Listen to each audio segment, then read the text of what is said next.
Quando a gente olha para a história do direito, a gente encontra alguns grandes sistemas que, sabe, realmente moldaram as nossas sociedades.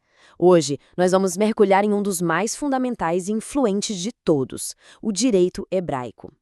Pensa num sistema jurídico em que a autoridade não vem de um rei ou de um parlamento, mas diretamente de Deus. E essa é a questão central que define o direito hebraico. Tenta imaginar isso, uma sociedade onde cada norma, cada regrinha de convivência não é vista como um acordo social, mas sim como um preceito divino. É exatamente essa premissa que o torna tão diferente de todos os outros códigos da antiguidade. Para a gente entender bem essa estrutura, nossa análise vai seguir estes pontos aqui. Vamos investigar a origem divina, as fontes escritas e orais, como funcionava na prática e, no final, o seu legado impressionante que atravessa milênios. Ok, vamos começar. O que está no coração do direito hebraico é a ideia de uma aliança, um pacto sagrado entre Deus e o povo hebreu. Então, a lei não é só um conjunto de regras, não. Ela é a própria manifestação dessa aliança divina, imutável e sagrada.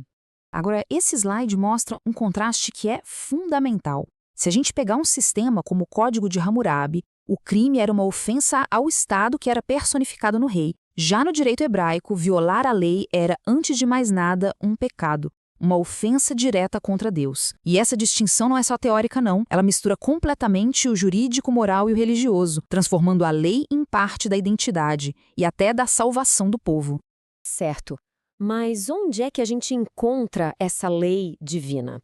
A fonte escrita principal é a Torá, que os cristãos conhecem como Pentateuco, ou seja, os 5 primeiros livros da Bíblia.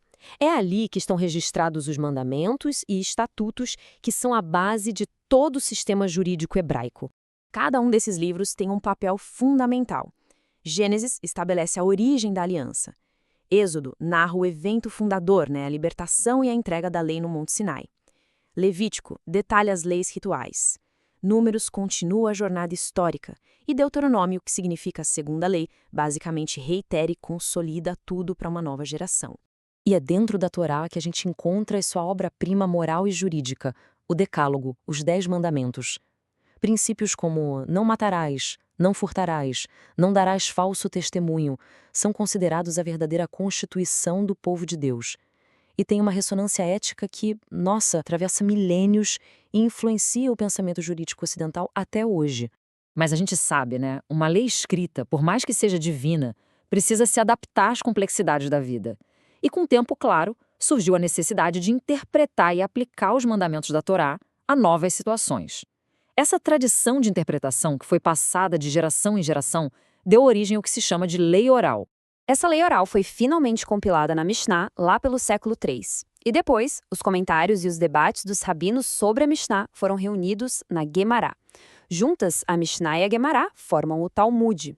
E o Talmud é muito mais que um código de leis. Ele é um registro gigantesco de debates, de argumentos e contra-argumentos que exploram cada detalhe da lei, se tornando o coração intelectual do judaísmo rabínico. Esse esquema ajuda a gente a visualizar a estrutura da lei escrita. Bem no centro, a gente tem a Torá, o Pentateuco. E como dá para ver, ela se abre em códigos jurídicos específicos que estão dentro dos livros. Reparem como o Código da Aliança está ligado ao livro do Êxodo e o Código Sacerdotal ao Levítico. Não é só uma coleção de leis, é uma arquitetura jurídica bem definida, com o Decálogo servindo como a viga principal de tudo. Para ficar bem claro, a Torá é a lei, a revelação fixa. O Talmud é a conversa sobre essa lei. É o debate, a discussão que atravessou séculos de rabinos tentando aplicar essa lei na vida real. É a ponte entre o texto divino e o cotidiano. A tradição diz que, junto com a lei escrita, Moisés também recebeu uma lei falada. O Talmud é justamente a compilação dessa tradição oral. É um esforço gigantesco para responder à pergunta-chave: ok, como a gente vive de acordo com a Torá no mundo de hoje? E esse processo foi bem metódico. Primeiro veio a Mishnah, que organizou essa lei oral e a colocou no papel pela primeira vez. Depois, a Guemará, que é basicamente um comentário gigante e super detalhado sobre a Mishnah. A junção dessas duas partes formam o Talmud, uma verdadeira enciclopédia do pensamento jurídico e religioso judaico. Bom, saindo um pouco da teoria das fontes, como é que essa lei era de fato aplicada? Como o sistema de justiça funcionava no dia a dia? Vamos analisar agora a estrutura dos tribunais, os tipos de crime e as penas que eram previstas. Havia uma hierarquia bem clara. Nas aldeias, o Tribunal dos Três resolvia questões menores, coisas cíveis. Nas cidades maiores, o Tribunal dos 23 cuidava dos casos criminais. E lá no topo, em Jerusalém, ficava o Grande Sinédrio, a Suprema Corte, que julgava os casos mais graves e as questões mais complexas da lei. E aqui a gente encontra uma inovação realmente notável para a antiguidade, o princípio da individualidade da pena. As escrituras são muito claras. A culpa não se transfere. Os filhos não pagariam pelos crimes dos pais e nem os pais pelos dos filhos. A responsabilidade penal era estritamente pessoal. Isso foi um avanço conceitual gigantesco em relação a muitas culturas da época que praticavam a punição coletiva. E olha, o direito hebraico era completo. Ele regulava absolutamente tudo, desde as práticas no templo, como observância do sábado, até direito civil, como roubo e propriedade. Tinha até o que a gente chamaria hoje de direito do trabalho, com regras sobre pagamento justo e tratamento de escravos. E, claro, o direito penal. E aqui tem um ponto crucial. Violar a lei não era só um ato contra a sociedade. Era uma quebra do pacto com Deus. Ou seja, todo crime era também um pecado. Isso dá uma dimensão teológica para a coisa toda, elevando a gravidade de qualquer transgressão. E essa gravidade toda se refletia nas punições. O apedrejamento, por exemplo, era uma pena reservada para os crimes considerados mais graves, aqueles que eram vistos como um ataque direto à aliança com Deus, como blasfemar ou adorar outros deuses. Um exemplo fascinante da praticidade dessas leis é a lei do levirato. Pra gente hoje soa muito estranho, né? Mas na época tinha uma função social e econômica muito clara.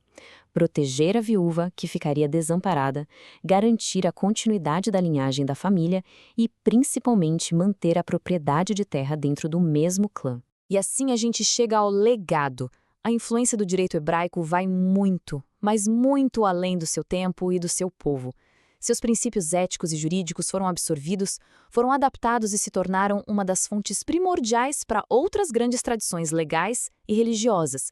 A influência é enorme. O cristianismo, ao adotar o Antigo Testamento, integrou boa parte da base moral hebraica ao seu direito canônico. O direito islâmico também compartilha raízes e conceitos com a tradição judaica. E de uma forma mais ampla, a nossa ética ocidental foi profundamente moldada por preceitos que vieram lá do Decálogo. Essa cronologia nos dá uma perspectiva histórica muito poderosa. Reparem na coluna do direito hebraico posicionada bem no começo da linha do tempo. Vejam como, a partir dela, se espalham influências diretas e indiretas para sistemas que vieram depois, como o direito canônico. Fica visualmente claro seu lugar como uma das colunas fundadoras da tradição jurídica ocidental. Não é apenas antigo, é seminal. Para resumir, a grande força do direito hebraico está na sua autoridade divina e no papel central que ele teve na identidade do povo judeu. Foi essa coesão, mantida pela lei, que permitiu que ele fosse preservado através de diásporas e perseguições. E é por isso que seus princípios éticos ainda ressoam com tanta força hoje em dia. E tudo isso nos leva a uma reflexão final. Ao estudar um sistema onde direito e religião são uma coisa só, a gente é levado a se perguntar, nas nossas sociedades seculares, qual é ou qual deveria ser o papel da moralidade de origem religiosa na hora de formular as nossas leis hoje? Uma questão super complexa, que mostra como o estudo do passado ilumina os debates do nosso presente.